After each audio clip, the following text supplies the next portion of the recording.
Mickey Mouse ears, Mao with huge breasts. There were very intense performances.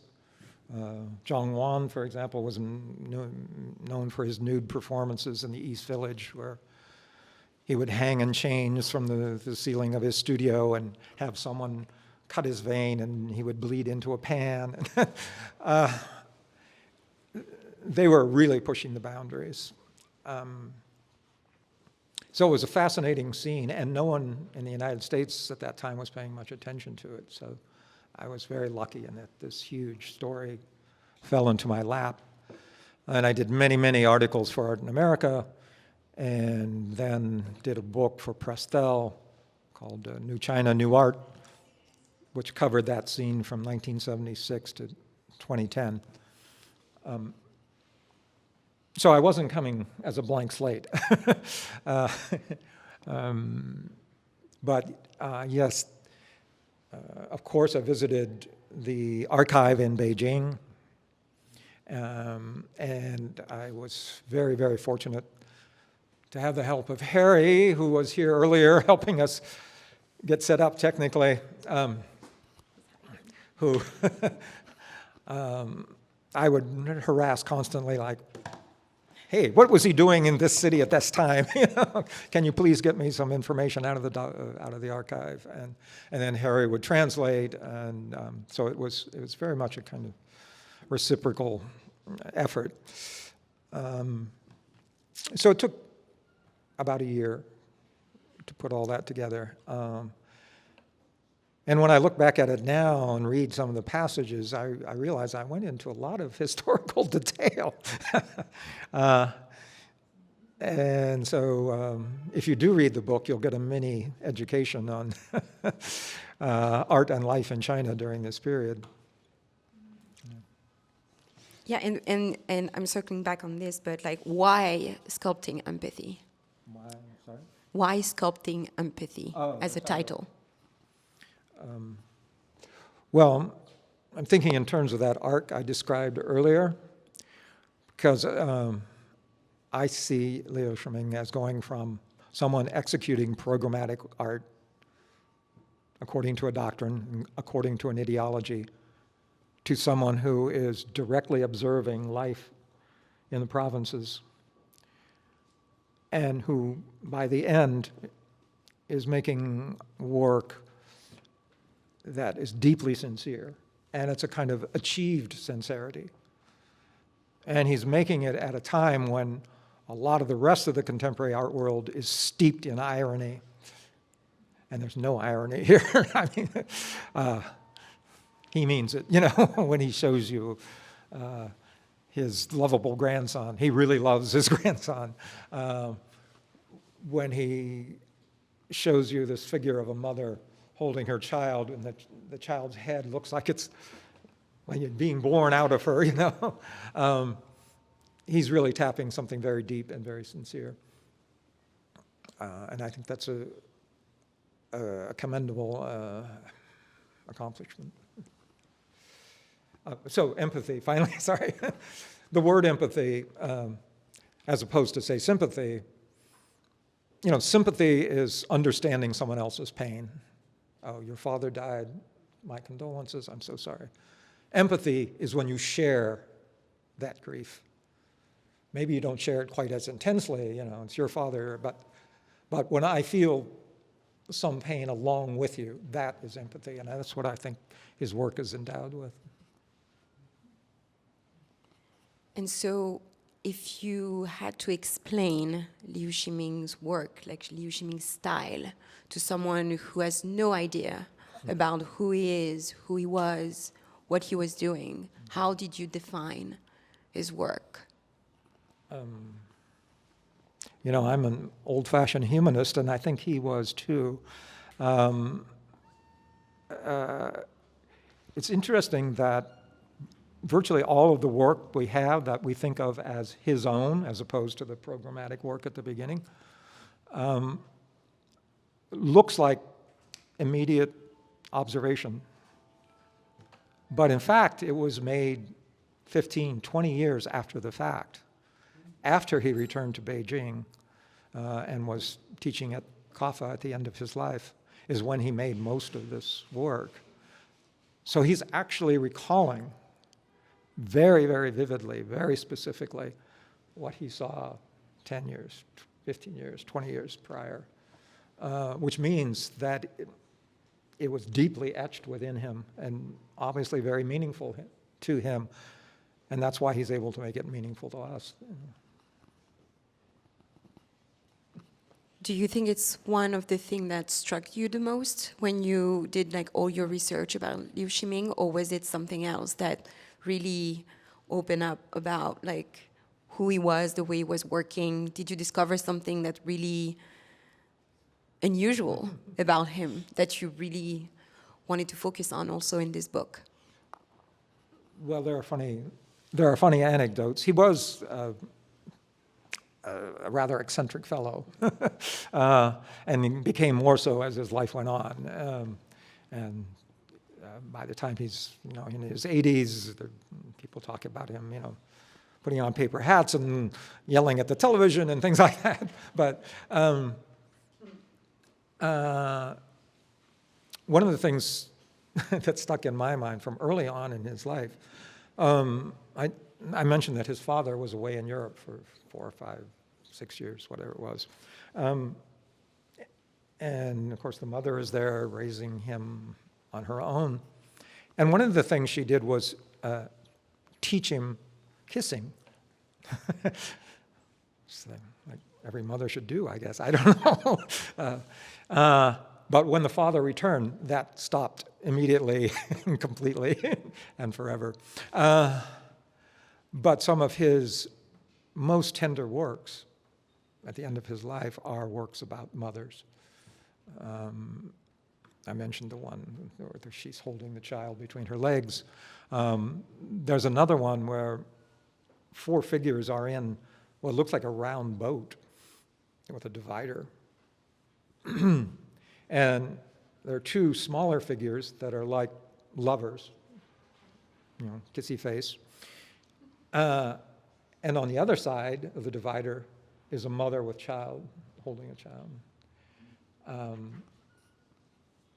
And you can see how one leads to the other. And in fact, at the bottom of the divider, there's a hole, which, if you're Freudian, you can make what you will of that.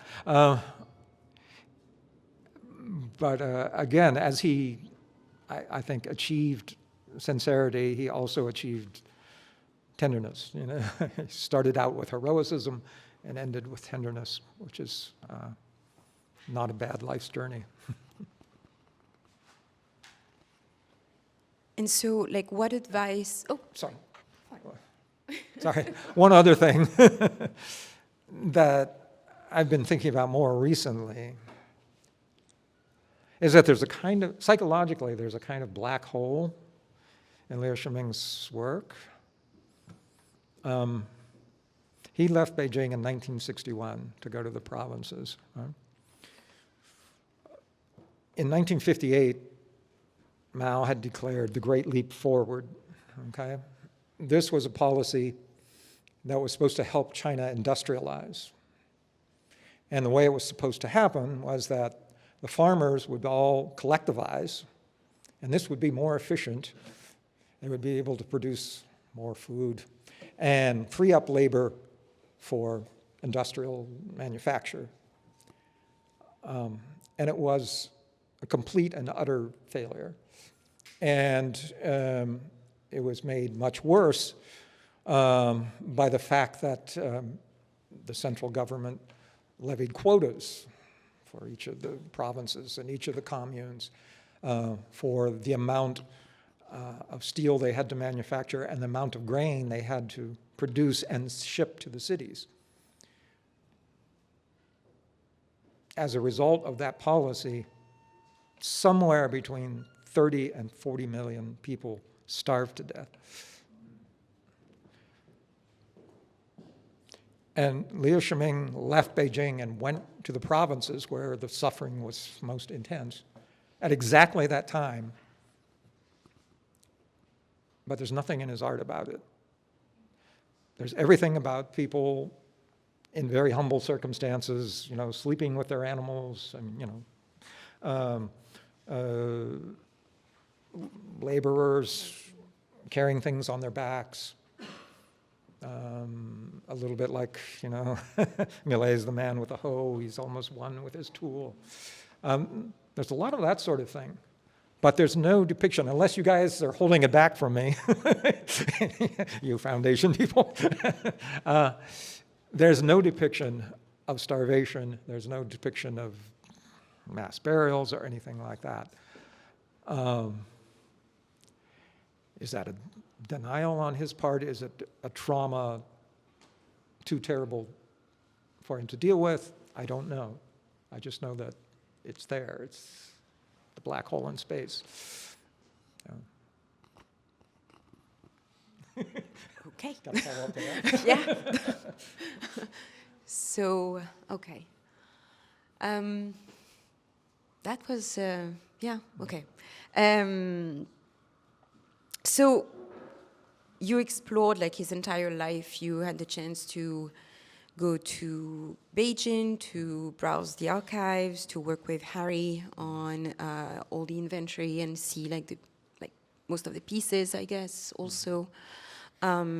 So because you had the chance to see a lot, and even though we are doing exhibition here, we don't present everything. So if someone is coming to you asking, like knowing nothing or few things about Liu Shiming, what would you say to that person?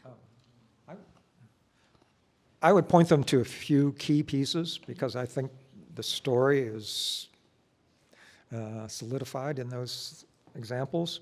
One would be the one I mentioned out here, Splitting the Mountains, because this is a very ideological work. Socialist realism at its most extreme. And then I would jump much later into his career. The two mother figures that I spoke of, the standing mother and the mother in what I call the boat. But another one that's very, very poignant is called, I believe, Learning to Fly. And Dreaming to Fly, thank you. And it's a quite muscular male figure, his arms out, wearing huge artificial wings. So to Westernize, you immediately think of Icarus, or the winged victory of Samothrace. But this piece was made by Liu Shiming for the dean of the Kaffa Art Academy in gratitude, because this man, after so many decades, gave him a position at Kaffa, which meant not only that he could hold workshops with students and influence the future, but also that he had unrestricted access to a kiln in which he could realize his own work. And that man sadly died, I think, within a year after Liu Shiming was appointed. So you see his own joy at being able to fly, but also his gratitude to the man who made it possible. Okay. Yeah, maybe some people have some questions for Richard. Yep. Is the winged figure in the show? I don't think so. Sorry? The wing figure, we don't. No. Do you have someone else? 120. There is. Thank you. I would really interesting to know what is the difficulty when it comes to you when writing about Liu Shiming's work, because it's so different from the previous book, New China, that you had, or the advance of the art movement. And what does that you wanted to deliver to, to an English world? Maybe that's a lot. Anything you'd Yeah. like to share?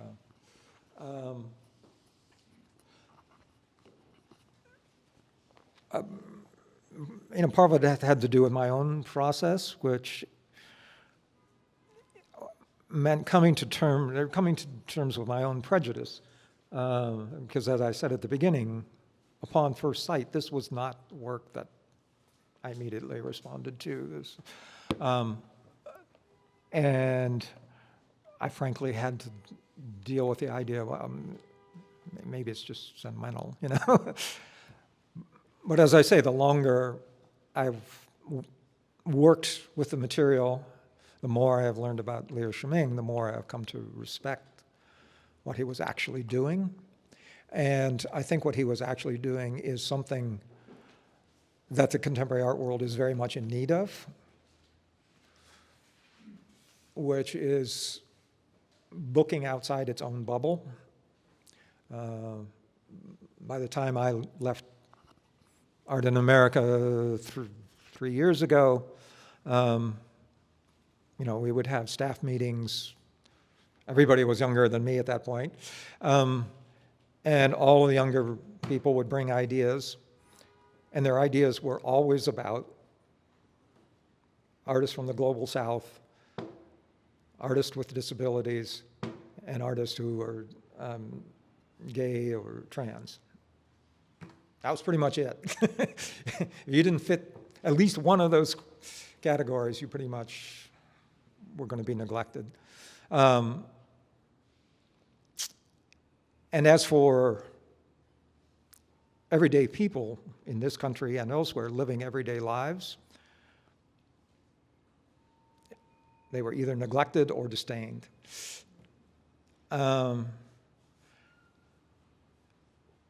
And I really feel that it's time for the art world to wake up a little bit, to realize that their agenda has a certain validity, but it's very far from being the whole story. It's very far from being the whole story of life. It's very far from being the whole story of this country. And it's very far from being the whole story of human existence. End of sermon. Sorry. Hey, Richard, I'm interested in his and your take on the passage of time and memory and how it applies to his work and maybe contemporary work in general.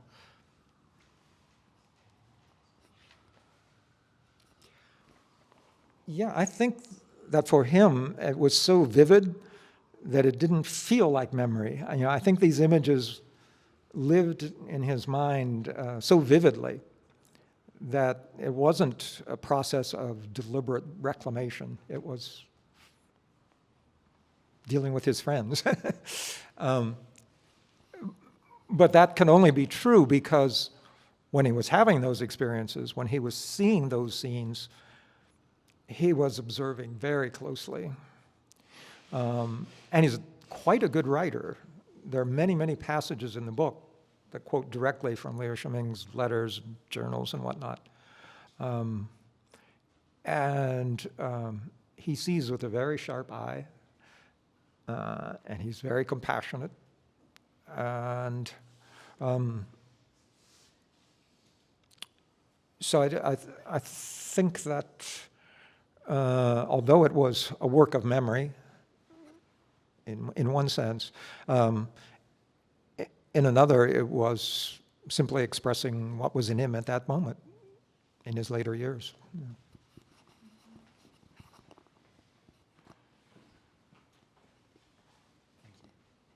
Hi. I'm curious about any parallels between his personal artistic development as a artistic life and a comparable figure in the West. If you see any correspondence there between the two things, and if you do, I'm putting you on the spot to find somebody, but if you do, what's distinctly different in the way they were received?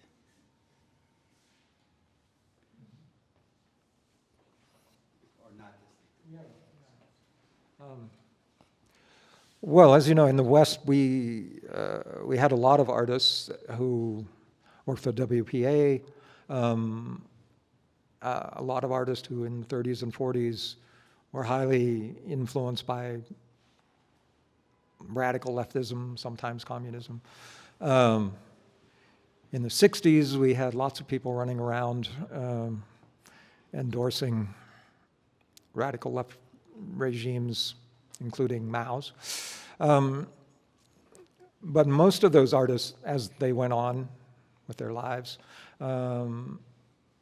transitioned into something else. You know, I mean, Philip Guston was a WPA guy at one point, and then he becomes this exquisite abstract artist, and then becomes a figurative artist at the end of his career. So maybe that's something that I admire about a certain type of artist, is the ability to change over time. And I don't mean that kind of change which is trying to catch the trend of the moment.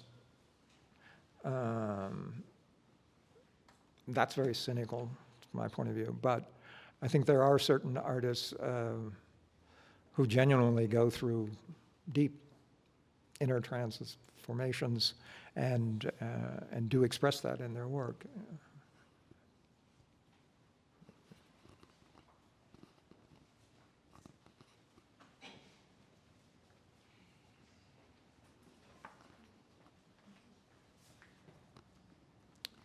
I have a religious question. Because, yes, because going through the book, I saw some sculptures of Buddha, and there are like many Buddhas, I think. And the question is, was he a Buddhist? And if he made so many religious or philosophical, religious, spiritual sculptures, was he kind of like persecuted by the regime?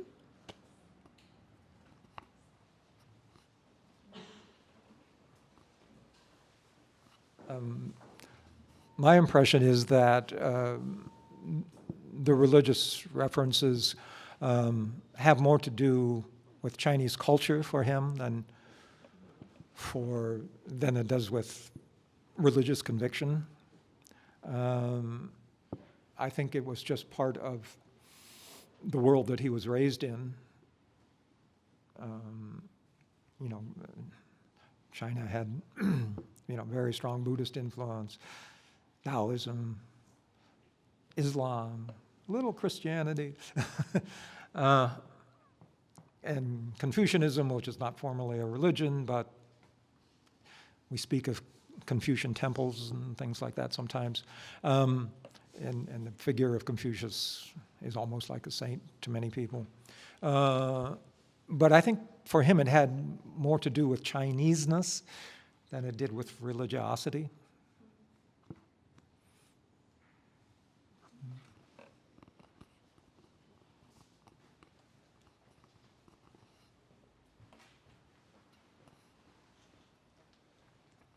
Thank you.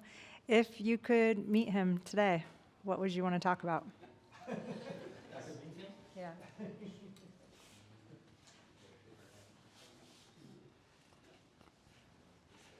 I want to give me the inside dope on you and Ma Jingfeng, you know. Tell me about this opera singer. No. Well, I'd be very interested in his reaction to the avant-garde work that was made in those decades at the end of his life. Because there's nothing in the work that he made that responds to it. And I don't know whether that was a deliberate rejection or simply that he was so dedicated to and steeped in the aesthetic that he had developed over the course of his life that he just felt, okay, you do that, I do my thing, you know. That's a question I would very much like to have answered.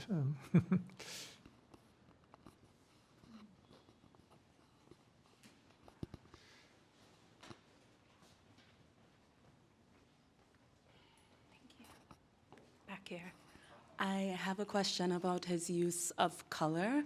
So most of the images in the book are of monochromatic sculptures, but there are a handful that have several different uses of color, such as The Mother Returns, as you so passionately described it earlier. So maybe about 4 of them that I've seen that has various colors involved versus the many that are just one. So I'm curious what you know about that and what we can learn about his practice through the use of color.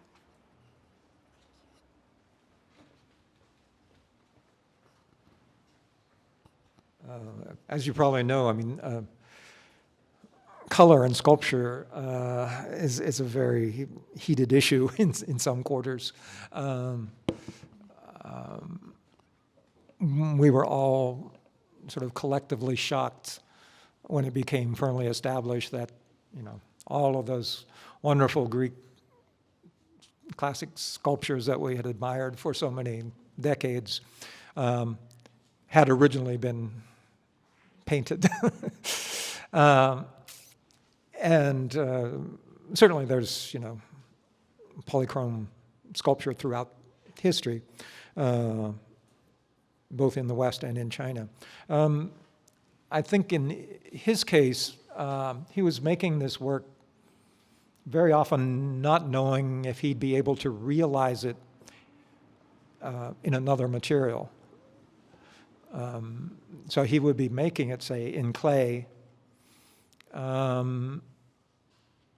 maybe with the intention that somewhere at some time it would be cast and it would be a bronze sculpture. And the foundation has a number of those. I think it was only when he decided in his own mind that, okay, this is the form, that he would then add a little color.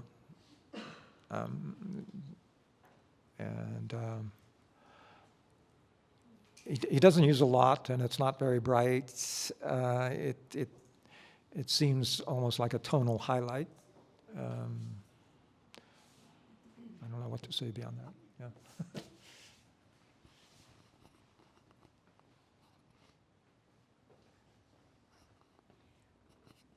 I just want to follow up the early question about the artist's life as it finished. So how was the process of finding the artwork and the materials that you need to write? And is there, since the artist is not there anymore, is there any choices or decision that you made to emphasize on part of the work, or how did you make the choice to write in the way that you write?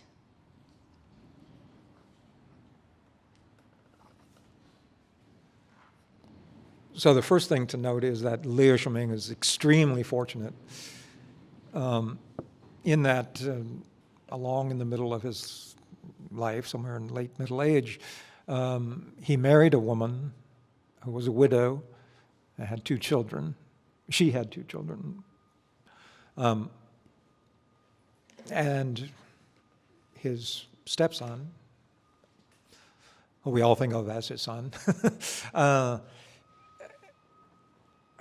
is the man who has created this foundation and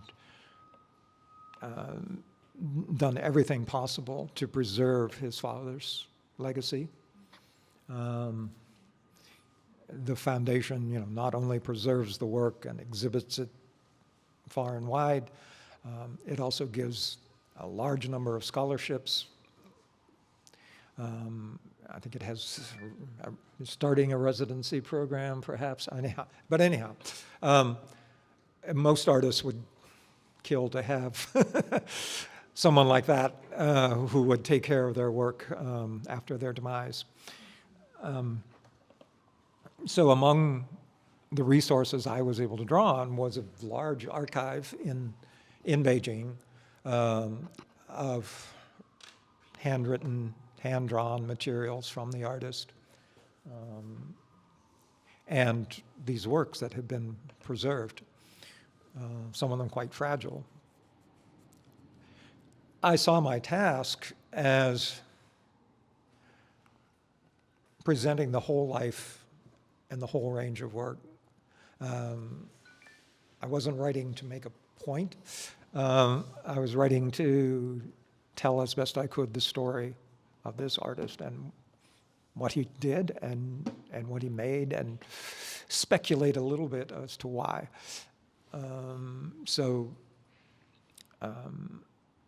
You'll see as you go through the book, I write at considerable length about the ideological work. I also write at great length about his own work, which is the later material, the more sincere material. But I try to cover every decade and every twist and turn of his travels. A first book on an artist is a difficult undertaking, and you do it knowing that in the future, people are going to come along and say, they're going to write the second book and the third book, and a big part of their agenda is going to be correcting you. Oh, Vine thought this happened, but he got the date wrong here, and he misspelled this guy's name, or whatever. But this is a first draft of history, right? A first attempt at a biography, a first attempt at a full critical overview of the work. So it's a big undertaking. I did the best I could. Thank you.